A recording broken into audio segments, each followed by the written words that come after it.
Welcome back to Malt Mondays. I'm Paul, and today I'm taking a look at the Eagle Rare 10-year-old. This is a $30 bourbon that fits right at the entry level to your premium bourbons. It's priced just right where you're getting a significant step up above your Ezra Brooks, and you're getting into the premium market without going to the $50, $60 range. Now, Eagle Rare 10-year-old is made by Buffalo Trace, which makes a whole host of products. They make Elmer T. Lee, they make Benchmark 8, and each one has a slightly different mash bill, different barrels, different warehouses, etc. that make for a whole host of products that you would think would all taste exactly the same, but surprisingly have quite a bit of differences in them. Now, the first thing I want to point out is that if you look at the front of the label here, it doesn't say that it's 10 years old. They moved that to the back label a couple years ago. And that's important to note because although Buffalo Trace says that they won't be dropping age statements from their whiskey, it means they're planning to in the future. The only reason to move the age statement to the back is so that consumers get used to not seeing that age statement when they see this on the shelf. And that way, when Buffalo Trace finally drops the 10-year-old age statement, nobody will really notice. That's an unfortunate result of the bourbon shortage, and it's affecting the Scotch industry as well. People have become so hyped up about bourbon lately, Scotch, Japanese whiskeys especially, that they're buying it much more quickly than the distillers expected them to 10, 12, 15 years ago when they were making the stuff. As that age statement gets dropped and replaced with a non-age statement version, it means that by default, all the whiskeys going into it are just a little bit younger. And although that's not always a bad thing, that generally leads to a decrease in quality or at least a change in the flavor. So Eagle Rare 10-year-old is the baby of the Eagle Rare line. There's the 10 and the 17. The 17-year-old is part of Buffalo Trace's antique collection and therefore only comes out in extremely limited quantities each year, to the order of maybe 7,000 bottles a year. Runs $90 retail, but usually resells for $500.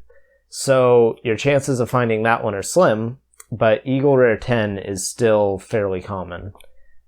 It is getting a little bit more difficult to find, as all of Buffalo Trace's products, but you shouldn't be paying much more than $30 for this, depending on your area. It shouldn't be marked up at all. It's not that rare yet. So, on the nose, we get loads of vanilla. Lots of baking spices, subtle oak, caramel, like a little bit of a burnt sugar. And there's no alcohol burn on the nose at all. For a $30 whiskey, this smells incredible. It's just very balanced and very pleasant. You know, you could just sniff on this and you would think it was a more expensive product than it is. So we'll see how it tastes.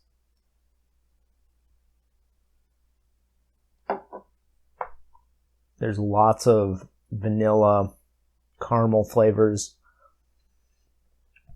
I get a little bit of oakiness coming in, but it's extremely well balanced, despite it being 10 years old. The oak influence isn't overpowering by any stretch of the imagination, but it keeps it from being too sweet. The heat from this, it's 45% ABV, which is kind of a minimum actually for most bourbons, but that's just perfect in this case. You don't need to add any water to it, and it doesn't taste thin at all. It fills your mouth, it coats your mouth with flavor. There's a really nice oiliness to it, and this heat lingers a little bit. It mixes with some of those baking spice flavors, and just it kind of makes the flavor pop in your mouth. If I was gonna guess how much this costs just from tasting and blind tasting, I would probably guess $45 or $50. It really is quite exceptional for the price. So that being said, I would give this an 83 out of 100.